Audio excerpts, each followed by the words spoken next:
أعزائي طلبة وطالبات التعليم الفني، أهلا ومرحبا بيكم في حلقة جديدة من مادة الرسم الفني للصف الثاني شعبة الملابس الجاهزة. أخباركم إيه؟ وحشتوني خالص خالص. يا ترى سمعتوا الهوم وورك وعملتوه ولا لأ؟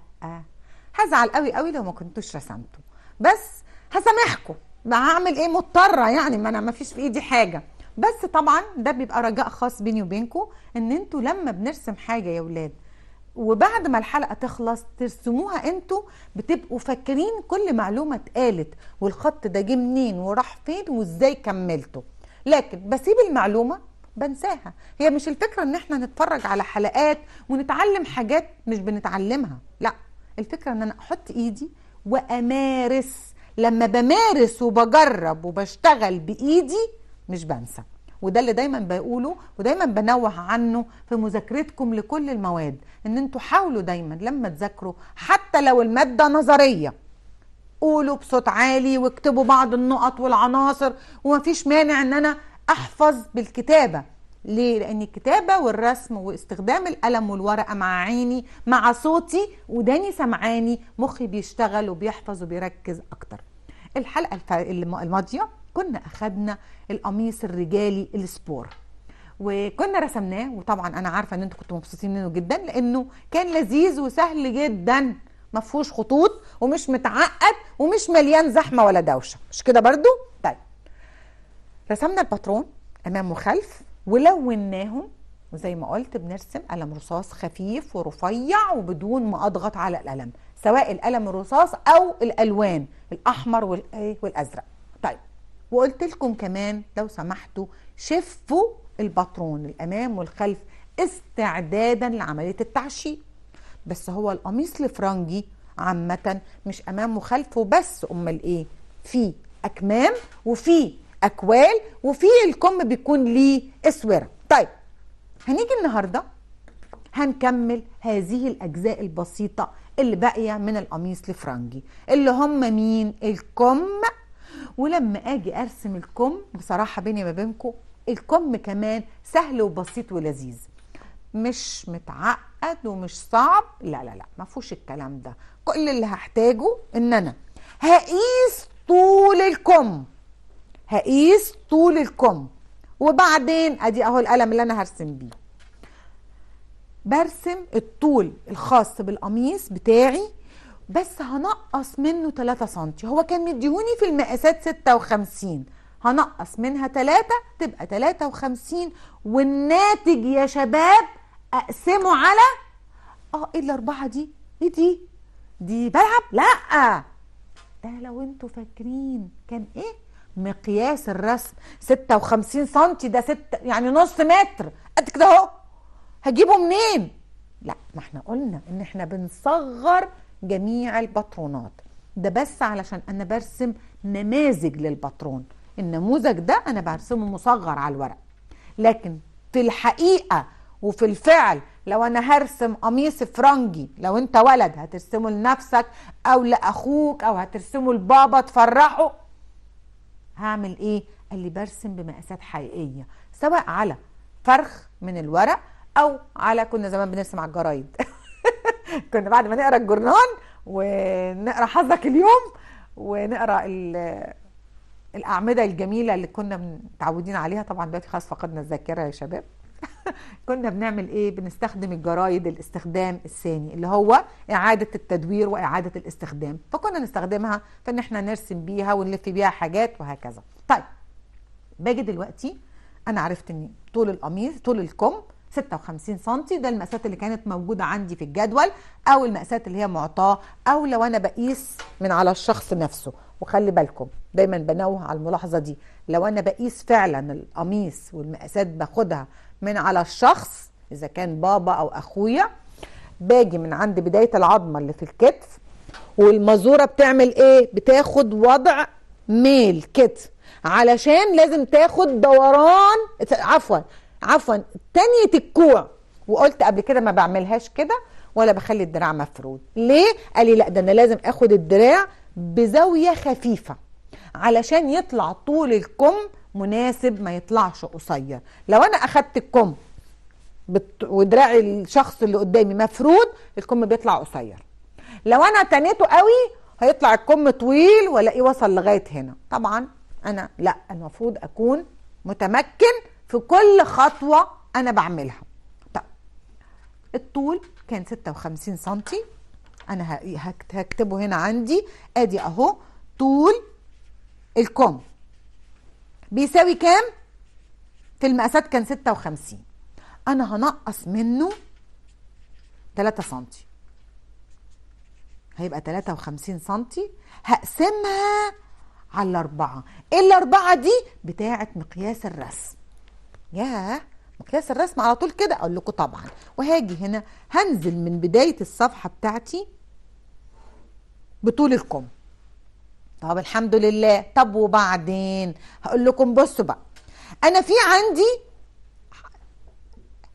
المفروض عمق الابط، انا هاخد تلت المسافة بتاعة عمق الابط. فاكرين الباترون؟ فاكرين الباترون لما رسمناه؟ ادي اهو يا شباب. المفروض ان انا عندي هنا كده عمق الابط بتاعي، قال لي انا هاخد تلت المسافة، تلت المسافة واضيف له 4 سنتي. بعمل ايه؟ اهي مين معايا؟ عمق الابط واضيف عليها 4 سنتي، واضيف عليها 4 سنتي. واجي هنا كده هروح قايسها من اول الباترون لغايه الناتج اللي هيطلع. خلي بالكم بقسمه كمان هو كمان على 4 عشان مقياس الرسم. يا اما لو انا اخدته من على المقاس الحقيقي، ال4 دي بحولها لسنتي واخد المقاس بتاعي واروح قايسها من اول فوق لغايه تحت. واستنوا من النقطة دي نفس المقاس ده انا باخده هنا كمان بالعرض اهي. تاني عفوا اهي الورقة، بصوا. يبقى انا جيت من اول الكم بتاعي ده كده طول الكم ناقص ال3، اخدت من اول فوق لاسفل مقدار تلت عمق الابط زائد 4، يبقى المقاس ده هنا كده اهو تلت عمق الابط زائد 4. وكمان النقطة اللي وقفت فيها اخدت نفس المقاس كام؟ بالعرض. يبقى المقاس ده عشان كده دي علامة التساوي، او ممكن نعملها كده مفيش مانع، اي علامة تساوي عشان تفتكروا ان الخط ده مساوي للخط ده. طب وبعد كده قال لي بعد كده باجي هنا ده كده قمة الكم هوصل بخط بالمسطرة اهي. طيب وبعدين قال لي في عندي مقاس الاسوره، باخد نص الاسوره، باخد نص عفوا الاسوره واضيف عليها 5 سنتي. والناتج اللي بيطلع ده هقف هنا كده عند نهايه الكم واروح قايس مقاس الاسوره اللي طلع عندي اللي هو نص الاسوره زائد 5. وخلي بالكم الناتج ده كمان بعمل ايه؟ بقسمه على 4 واروح موصل. سمع اصحابي بيقولوا لي ايه الفانوس الجميل اللي انت عملتيه ده؟ نص فانوس. كملوا بقى معايا، ايام مفترجه كلها. طيب هاجي هنا كده دلوقتي.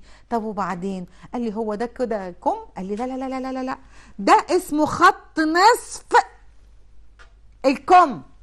الخط ده نصف الكم، عشان كده بقول لكم هنكمل يبقى شكل الفانوس. وهنا من اسفل ده كان خط الاسوره اللي هو نهايه الكم. بس الكم عمره ما كان خط مستقيم، امال ماله؟ قال لي ده فيه دورانات. اقول لكم حاضر. شايفين الخط بتاعي ده؟ انا هقسمه على 5، هقيسه هشوفه مقاسه قد ايه واروح مقسماه على 5 اجزاء متساويه. قسمته على ادي جزء 2 3 4 5 اجزاء متساويه. بصوا بقى هنا عند الجزئين الاولانيين دول هطلع مقدار 2 سنتي، وعند الجزء الاخير ده النقطه دي هدخل مقدار 1 سنتي. وبصوا معايا، بصوا هبدا ارسم، هسيب الاتنين دول وهنزل على التالتة بدوران جميل كده، انحناء بسيط يجي بانسيابيه بالشكل اللي انتوا شايفينه. يبقى انا هنا خرجت 2 سنتي، يبقى عندكم بنص مقاس هيبقى نص سنتي، بربع مقاس هيبقى نص سنتي، وهنا دخلت سنتي يبقى بربع مقاس هيبقى كأنه 2 ملي. ورسمت الدوران. بصوا انا دايما بنوه عن حاجة مهمة، ان الخط ده يبقى ايه؟ خط مستقيم. اوعوا حد يجي في النقطة دي ويعمل لي كده اهو. انا بعمل لك دوران الكم اهو كده، ده غلط. نو. ليه؟ لما انا هاجي اكرره هلاقيه عمل كده. احنا عايزين قلب؟ لا، ده احنا الكتف عندنا خط مستقيم، فانا باجي من هنا باخدها كده وتبقى ماشيه مستقيمه. دايما بنوه عن الملاحظه دي علشان محدش يقع في هذه الاخطاء الصغيره. اولا هتشوه شكل المنتج، وفي نفس الوقت هتبوظ معايا الرسمه اللي موجوده عندي. طب وبعدين؟ لا، ما خلاص ايوه الكم خلص الحمد لله. هعمل ايه؟ قال لي لازم هلون جزء احمر وجزء ازرق، لان الكم كله بتاعي ماله؟ مشترك. الكم كله خطوط مشتركة بالشكل ده، وحتى من اسفل هتبقى جزء منهم والجزء التاني. والدوران نفس الكلام، جزء احمر واسيب جزء ازرق وهكذا، او جزء يبقى احمر وازرق. يبقى انا كده رسمت الكم. طب الحمد لله، في ايه عندي تاني؟ قال لي لا، لسه في الكول ولسه في الاسوره. طب تعالوا سوا مع بعض كده يا شباب نرسم. ممكن نرسمها هنا، نرسمها هنا. هاجي هنا كده عشان ارسم الكولا زي ما انتوا شايفين في الشاشه، بس انا بحب ارسمها قدامكم. باجي هنا كده نص محيط الرقبه ده بيبقى موجود عندي. انا باخد الناتج ده وابدا ان انا ارسمه. خلي بالكم، نص محيط الرقبه لازم اقسمه على الاربعه، واروح راسم هنا كده من بدايه الباترون مقدار نص محيط الرقبه. ادي اهو نص الرقبه. طب وبعدين؟ قال لي النص ده اللي انتوا بيني ما بينكم قاسمينه على الاربعه هخرج لبره من عنده مقدار 3 سنتي. خلي بالكم يا شباب، 3 سنتي يعني عند حضراتكم 7 ملي او 8 ملي بربع مقاس. اهي كملتها وصلتها. طب وبعدين؟ قال لي بعد كده باخد عرض الكولا. عرض الكولا قال لي بيبقى 8 سنتي. 8 سنتي يبقى عندي انا قد ايه؟ 2 سنتي. واروح مقفل الجزء الاولاني من الكولا. ادي اهو. طيب وبعدين؟ بصوا بقى، ال8 اللي انا قستها دي انا هنصفها نصين، او احيانا بناخد 3 سنتي من اسفل، مش تنصيف بالظبط، وايه بنسيب 5 سنتي من اعلى، واروح راسم خط اللي هو كاني بحدد مقدار الكعب الجزء السفلي. بنخليها هنا 3 وهنا 5. والمقدار خط 3 سنتي انا بمده على الاستقامه لبره، واقفل بيه ال3 سنتي بتاعتي دي. طيب انا كده ده كانه الاساسيات. طب انا عايزه ارسم عايزه ارسم شكل الكول نفسه. حاضر، هاجي هنا هرتفع من اسفل الى اعلى يا ولاد 3/4 سنتي. 3/4 سنتي طبعا هيبقى عندكم كانها هي بربع مقاس، كانها ملي. ونفس الكلام من هنا هرتفع لاعلى برضو 3/4 سنتي. طيب وهوصلهم بنقطه النص. ادي النص من هنا هوصلها بالشكل ده، والجنب التاني بما اني هنا ده بيبقى امام وده خلف هوصل، بس هوصلها بالاحمر عشان الخطوط ما تبقاش كتيره قوي وتبقى الدنيا تغمق والباترون بتاعي يبقى شكله مش مستحب. اهي ارتفعت 3/4 سنتي وهنا ارتفعت 3/4 سنتي ووصلتهم في النص. طب وبعدين؟ الكولا الجزء الكعب ما بيبقاش خط كده بالمنظر ده، امال يعني بيبقى واخد شكل جمالي. حاضر، هاجي هلاقي نفسي هنا هدخل في نص المسافه لجوه نص سنتي، مسافه نص سنتي، واروح موصل النقطه دي بنقطه النص سنتي بالزاويه دي. وبعدين قال لي الكولا ما بتبقاش شكلها كده، امال ايه؟ قال لي بتبقى واخده شكل جمالي، واخده مثلث. قال لي فباجي اخرج لبره على الاستقامه سنتي والاعلى سنتي، واروح موصل النقط بالشكل ده اهي بالمسطره، ومن هنا لنص المسافه الاقي ده شكل الكولا اللي انا محتاجها. بيبقى الجزء ده امام والجزء ده خلف. وطبعا انا في عندي هنا المفروض يا ولاد الكولا المقاس ده انا منصفه عشان يبقى باين عندي الخلف من الامام. انا راسم بالقلم الرصاص، بلون الجنب ده بالقلم الازرق ما عدا الخط اللي تحت، وبلون الجزء ده الخارجي بالاحمر من غير ما الون الخطوط الداخليه، بسيبها طبعا بالرصاص زي ما هي واضحه عند حضراتكم. تمام. انا كده رسمت ايه؟ قال لي رسمت الكول. بيفضل عندي مين؟ بيفضل عندي الاسوره. والاسوره احنا عارفين مقاس الاسوره يا ولاد، انا هاجي اقيسه، وطبعا بنضيف على الاسوره مقدار 2 سنتي. باخد عرض الاسوره وليكن 4 سنتي، بس انا لما هرسم الاربعه هرسمهم 4 و4. سمع حد من اصحابي بيقول لي طب ليه 4 و4؟ علشان الاسوره ليها ايه يا شباب؟ ليها بطانه. الاسوره ليها بطانه، فانا بقسمها نصين، برسمها بالمره، هي قطعه مستطيله، فبرسم هنا 4 وهنا 4. يبقى عندكم هتبقى سنتي وسنتي. ودي ايه دي؟ قال لي دي اسوره ودي بطانه. ولما برسمها انا ضايف عليها كام؟ قال لي باخد طول الاسوره زائد 2 سنتي. ليه الاتنين دول؟ قال لي مقدار مرد الزرار. ايوه، ما هي بيبقى فيها هنا كده مقدار اللي خاص بتركيب الزرار بتاعي او العروه اللي موجوده عندي. طب لما اجي الون الاسوره، هاجي الون الاسوره بقسمها بالنص.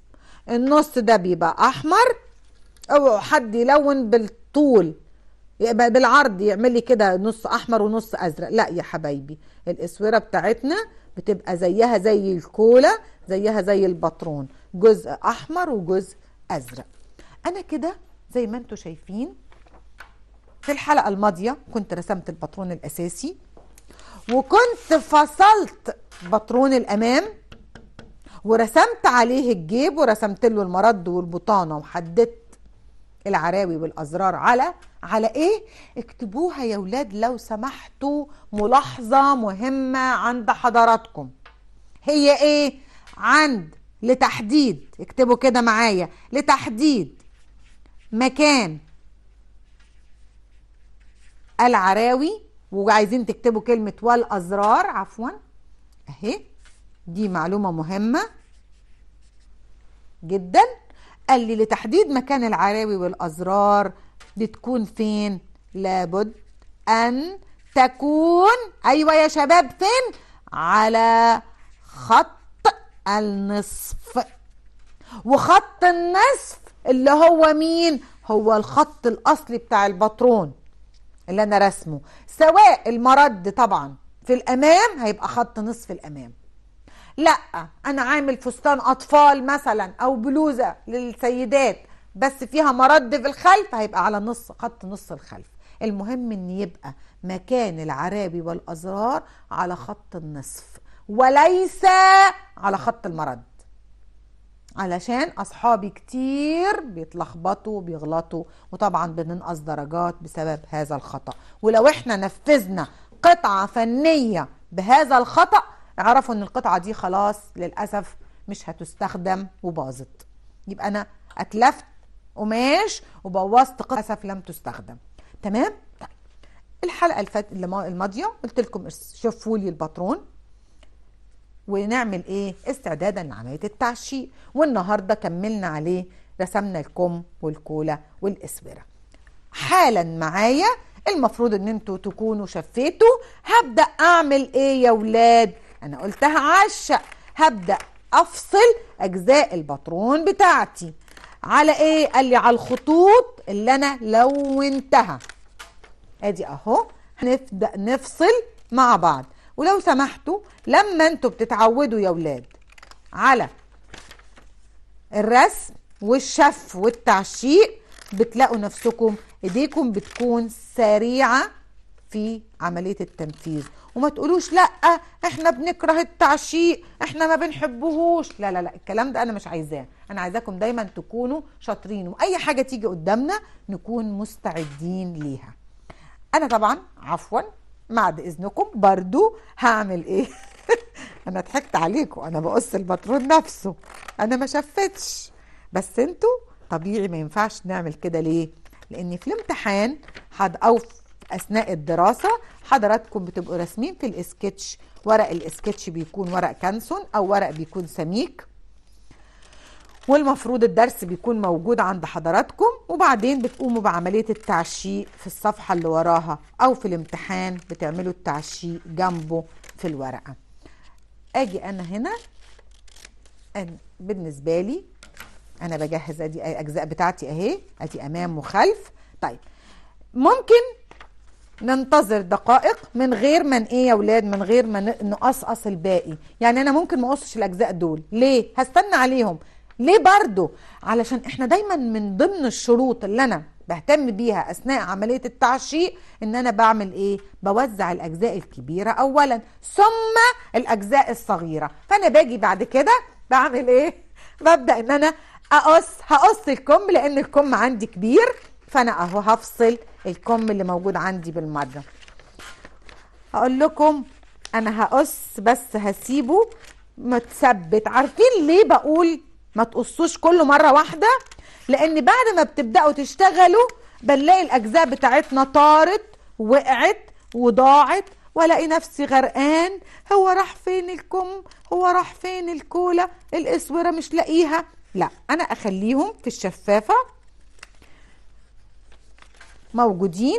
انا كده قصيت الاجزاء الكبيره قوي اللي انا مستعجل عليها، ولسه منتظر على الاساور والايه والكولا، ولسه كمان الجيب، اوعوا تنسوا. طيب نيجي هنا نقول على حاجه مهمه قوي قوي، هي ايه؟ انا قاعده اقول شف الاسوره وشف الكولا وشف الكم وشف القميص امام وخلف وجيوب وكل دي، ورسمنا باترون. طب وليه ده كله؟ استعدادا لعمليه ايه؟ التعشيق. في اصحاب ليا انا عارفه قدام الشاشه دلوقتي للاسف هم ما يعرفوش حاجه عن يعني ايه كلمه تعشيق. دي بالنسبه لهم كلمه هيروغليفيه. ايه ده؟ يعني ايه تعشيق؟ معنى كلمه التعشيق، ودايما بنوه وبقول علشان الكل يسترجع معلوماته معايا، كلمه تعشيق يعني توزيع اجزاء الباترون، توزيع اجزاء الباترون على القماش. طب انا دلوقتي في الامتحان او في المدرسه او انا في قدامكم دلوقتي في الحلقه، انا ما عنديش قماش وعامله باترون صغنن كنموذج اتعلم فيه. قال لي ايوه، ما انا هعمل برضو التعشيق كأن الورقه اللي قدامي دي كأنها قماش، بتعامل معاها كأنها حقيقي قماش. طيب ايه بقى حكايه التعشيق ده؟ انا هوزع الاجزاء دي علشان استعدادا لعمليه القص، علشان اقصها، ولما بقصها وباخد العلامات بعمل ايه بعد كده؟ بقوم بعمليه التنفيذ. التنفيذ اللي هو عمليه الخياطه وتثبيت الاجزاء مع بعض. بس التعشيق ده ليه نوعين، ليه نوعين. نوع منهم احنا كلنا ممكن نستخدمه في البيت، لو انا بقص قميص ليا لبابا لاخويا، او الترزي اللي في المحلات. ليه؟ لانه بيعمل لعمه فلان وانكل فلان والاستاذ مش عارفه مين والدكتور مين، بينفذ له قميص، كل واحد على حسب القماش اللي موجود عنده واللون اللي حبه والمقاس بتاعه. فبتبقى حاجات ايه؟ حالات فرديه. فمن كلمه حالات فرديه نيجي نقول ان التعشيق منه نوعين: تعشيق فردي، تعشيق فردي اللي هو في الاتيليه وفي عند الترزي وفي البيت، يعني انا بعشق قطعه واحده بس. طيب ايه بقى مواصفاتها وايه الشروط بتاعتها؟ ابدا ولا شروط ولا حاجه، دي ابسط انواع التعشيق. المهم ان يكون عندي القماش ماله، انا هتني القماش نصين وبوزع نص باترون. ما انا كده على فكره الامام والخلف كده دول نص باترون. هتقولي لي ده انت لما جينا رسمنا اخدنا ربع عرض الصدر ورسمنا، ايوه رسمناهم فوق بعض بالشكل ده كربع باترون، بس بعدين لما جينا حددنا الامام بالمرد والبطانه بقى كده نص باترون. ادي الامام بتاعي نص امام والخلف ده نص خلف. لما اجي اوزعهم على القماش قال لي لازم يبقى القماش طبقتين، القماش متني نصين، ده التعشيق الفردي علشان احط الخلف ده على خط نسيج طولي متني فيطلع لي الخلف كله، والامام هخليه على نسيج طولي مفتوح وبرده طبقتين قماش فيطلع لي امامين. والكم قال لي اما الكم يا اما احطه على خط متني هو كمان فيطلع لي كم، بس ده يبقى كم واحد، او هنعمل حاجه سوا مع بعض ان انا هشف الكم بس على طبقتين قماش عشان يطلع لي ده نص كم، انا عايز كمين كاملين. اوكي طب التعشيق النوع التاني، قال لي التعشيق التاني اسمه تعشيق ليه 3 اسماء، يا اما بالجمله او تعشيق جماعي او تعشيق بطريقه المصنع. وده اللي لو متذكرين الحلقه الماضيه، مش الماضيه اللي قبلها على طول، لما عشقنا القميص الكلاسيك انا عشقته مع حضراتكم بطريقتين، بالتعشيق الفردي والتعشيق بطريقه المصنع. وطريقه المصنع بيبقى القماش عندي كله مفرود، فبضطر ان انا لما بوزع قطعه فنيه الامام ده اوزع الجزء واخد علاماته واروح قالب قصاده كده الباترون واخد الجزء التاني مكرر الجزء، يعني باترون كامل. باجي في الخلف بعد ما اخد علاماته اقلب واروح واخد النص التاني يبقى خلف كامل، اجزائي كلها تبقى كامله على الباترون، والقماش بيكون مفرود. وفي الحاله دي بنوزع اكتر من قميص واكتر من مقاس علشان ده في المصنع بيقص لي طبقات من القماش بيصل ارتفاعها لممكن 10 12 سنتي من القماش، وممكن يصل الى 15 سنتي ارتفاع قماش. وطبعا ده بيتقص بالمقص سواء المستدير او المستطيل او المنشار او ما هو احدث الان. يبقى انا كده النهارده قال لي لا ده انا النهارده هعمل تعشيق فردي. طب والقماش عرضه كام؟ قال لي عرض القماش اللي انا هستخدمه 90 سنتي. ريحتني، عرض القماش 90 سنتي، والقماش ماله هيبقى متني نصين. خلي بالكم انا عشان تعشيق فردي لازم اتني القماش نصين. اوكي 90 سنتي هيبقى 45 مقاس قد كده. لا اوعوا تسرحوا، لازم تكونوا مركزين ان احنا شغالين بمقياس رسم 1:4. يبقى ال90 دي انا هتنيها نصين هتبقى 45، واروح قاسم ال45 يا حلوين على كام؟ على 4. يبقى عرض الباترون اللي انا هرسمه للتعشيق او عرض المستطيل او عرض القماش اللي انا هستخدمه 11 سنتي ويا دوب 2 ملي. 11 سنتي و2 ملي، ولازم اكتب على القماش انه ايه مقاسه 45. تعالوا معايا نشوف سوا كده اهو. انا هبدأ ارسم، ماشي؟ هرسم التعشيق. عرض القماش اتفقت معاكم كام؟ هيبقى 11 سنتي وايه و2 ملي. شايفين يا شباب؟ ادي اهو، واروح نازل بطول الصفحة بتاعتي لغاية الاخر. بصوا بقى انا هكتب هنا 45، لكن احنا رسمينها بكام؟ قال لي لا رسمينها 11 سنتي و2 ملي. ماشي، هكتب على الجنب ده انه مفتوح. لا خلي هنا المتني، خلي القماش ده هنا متني، والجنب ده هخليه مفتوح. يعني برسل، ممكن اقول عليه برسل، على اعتبار ان انا لو جيت هنا فعلا وتنيت القماش اهو يبقى انا الخلف بتاع الخلف ده انا بغششكم اهو.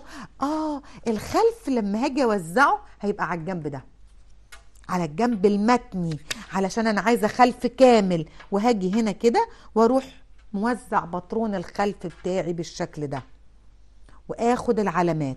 ايه ده؟ حطيته على خط القماش المتني بالظبط. ما احطوش كده، لا غلط، ولا كده، لا غلط، على الخط على الحرف بالظبط. وعلى فكره في ملاحظه كمان، الباترونات الرجالي يا ولاد انا ضايف لها مقدار الخياطه. ايه ده؟ قال لي ايوه، النظام بتاع الباترونات الرجالي ان انا لما باجي اخد المقاسات بتاعتها بعمل ايه؟ باخدها بالخياطات. يعني كل اللي بعمله بس زي ما انتوا شايفين اطبع الباترون. ياه ريحتني اهو. وطبعا هنا كان الجزء ده خط مستقيم اهي، والباقي ده بدوران، وهنا ده كان بدوران. ايه ده؟ قال لي ده خط نصف الخلف، نسيج طولي، ماله متني. وزعت باترون الخلف ادي اهو. شكرا يا خلف، مش عايزاك تاني، وسع وسع، اشوف غيرك. هشوف مين غيره؟ الامام. اوبا. طب انا وانا بوزع كده يا ولاد حصلت معايا مفاجأة. ايه المفاجأة؟ ان الورقة بتاعتي او السكتش بتاعي مش مكفي الطول. هقول لكم عادي جدا، طبعا انتوا بيبقى معاكم دايما بريت، فانا باجي هنا كده اللي هو المد او الصمغ او جلو ايا كان، باجي هنا كده واروح لازق ومثبت. وانا علشان ما ازعلكوش لاني نسيت بصراحة اجيب الجلو معايا، فانا والجيش قال اتصرف، فهعمل كده اهو عشان ما حدش يزعل مني. ايه ده؟ الجيش قال اتصرف فانا اتصرفت. طيب اوكي، باجي هنا يا ولاد وبكمل الخط بتاعي ده على الاستقامة. خلي بالكم القماش اهو بالطول كله. طيب انا ليه عملت كده؟ علشان انا عندي عرض القماش مش كبير، عرض القماش 90 سنتي مش كبير. طيب انا عايزه اوزع الامام، سمع حد صاحبي يقول لي حطيه. غلط، ما ينفعش. ايه ده؟ ده خط متني، مش انتوا كاتبين هنا معايا متني؟ يبقى ما ينفعش احط الامام من الجنب ده. ليه؟ عشان انا كاتبه عند الامام مفتوح. طب اعمل ايه؟ اوزعه كده؟ بس في حاجه انا مش مرتاحه. بص الخطوط هنقعد بقى لا طب ايه رايكم؟ بصوا هنجرب نعمل كده. ايه ده؟ ايه ده؟ ايه ده؟ ايه ده؟ بص ريحتني. ده وكمان ما بقاش فيه نسبه عوادم كتيره، ده انا بقلل نسبه العادم اهو. واجي هنا كده معلش، بصوا يا ولاد بحط الباترون بالظبط على الحرف بتاعي، ومن هنا الخطين متلامسين نفس الخط. يعني المقص لما يقص هنا هيفصل الكتفين عن بعض عشان ما يبقاش فيه اهدار للقماش. واخد دوران الرقبة، وطبعا باخد علاماتي، وهنا بيبقى ادي الكتف وادي دوران الابط، وهنا بيبقى الباترون كامل بالشكل ده. واجي بالمسطرة، خطوطنا لو سمحتوا بنوصلها بالمسطرة، رجاء محدش يستخدم ايده غير في الدورانات فقط. واجي هنا اقفل القميص بالشكل ده. ايه ده؟ قال لي لا استني، ده الامام، حددي لي مكان خط النص وخط الايه وخط المرد، واكتب على ده ان ده الامام. واذا كان هنا دي البطانه ما فيش مانع، عفوا البطانه وده المرد. خدت علامات خياطه؟ لا ما خدتيش. ليه؟ ما احنا اتفقنا الباترون بيكون جواه مسافه الخياطات. مين تاني لسه؟ مين تاني لسه؟ في لسه عندي الكم. ايه حكايه الكم ده بقى؟ بصوا بقى، الكم ده ليه طريقتين لما اجي اوزعه. يا اما يا ولاد ان انا احطه على الخط المتني بالظبط، فكده هيطلع لي كم فرده واحده، وهضطر اخد التاني تحته، يبقى ده اهدار في القماش. لان بصوا هرمي عوادم قد ايه قماش. طب ده كده ما ينفعش، انا مش عايزه اهدر في القماش. امال اعمل ايه؟ بصوا يا شباب، انا هاجي هنا كده وهحط الكم بتاعي، خلينا من الناحيه دي ماشي مفيش مانع، انا هاخده من هنا اهي. بصوا على حرف القماش، وهاخد الكم بالشكل ده. هعمل ايه؟ الخط المستقيم، المقص يفصل الامام ويفصل معاها الخلف، ما هو مش هنقعد بقى نطلع شرايط. وهاخد علاماتي اهي بالشكل ده كده، وهوصل. سمع حد من اصحابي بيقول لي طب ده كده نص كم بس، فين النص التاني؟ ايوه بصوا يا حلوين، بصوا يا شاطرين، انا خدت كده الكم واروح قالب على الخط بالظبط كده، طلع لي الكم بتاعي، اصبح الكم ماله كامل. وشكرا، يبقى انا كده عشقت الكم. ايه ده كده كم؟ لا، ده القماش طبقتين، يبقى دول كمين. بيفضل مين عندي يا شباب يا حلوين؟ الاسوره والكول. الكوله هاخدها هنا وجنبها هاخد الاسوره، بس راعوا حاجه، ان الكوله لازم لما اعشقها، الكوله مالها لازم اكررها اقلبها، علشان خاطر ده نص كوله، فانا عايزه اخليها مفروده. وبعدين اخد كمان، هوريكم الاسوره الكولا. الاسوره طبعا مستطيل صغنن، مش هيفرق معاكم عشان وقتنا خلص للاسف، الوقت دايما بيجري معاكم يا حلوين. اهو بسرعه عشان دي اخر حاجه. على فكره في الجزئيه دي يا ولاد، هنا في الحته الصغننه دي انا ممكن اخد الجيب، وهنا هاخد الاسوره، وادي الكولا. ده على فكره ممكن اخد كولا هنا كده، انا ممكن احط الكولا بتاعتي بالشكل ده. وبصوا استنوا، ده انا هقلبها على الجنب التاني، ادي الكولا واقلبها كده، يبقى ده طبقتين من القماش، هتطلع لي الكولا كاملة من هنا، وطبعا الناحية التانية هتبقى الكولا من الجنب ده، يبقى دي الكولا. طبقتين من القماش هيطلع لي الكولا كلها. وهنا اوزع الجيب والاسوره اوزعها في المكان ده، واجي هنا كده لازم اقفل القماش. ليه بقفل القماش؟ علشان لازم اكتب اخر عباره مهمه عندي. انا ليه عملت التعشير ده كله يا ولاد؟ علشان اجي هنا واقول له ان كميه القماش للقميص بتساوي، هقيس الطول اللي انا استخدمته كله، ادي 30 ماشي 45 سنتي.